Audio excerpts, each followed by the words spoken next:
Of course, I can tell you only about my personal experience. I'm not an expert, so I really don't know how goes the process in between my synapses in my brain. So please ask the questions. It was only sociology that you have studied. There were no other directions. Sociology.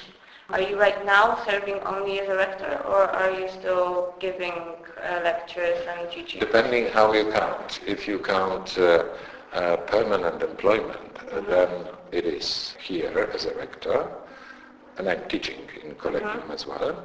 Now let's go back when you were a student. Okay. Do you remember how you prepared for your exams?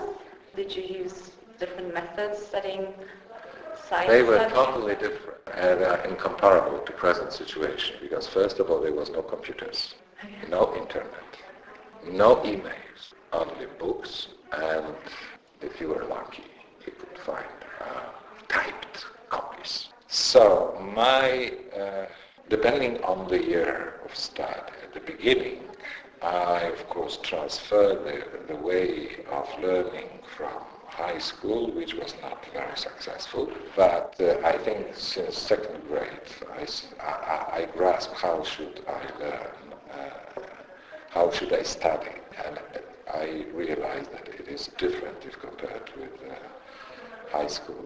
So it was mostly library, but at the same time discussions with peers. And how did I learn?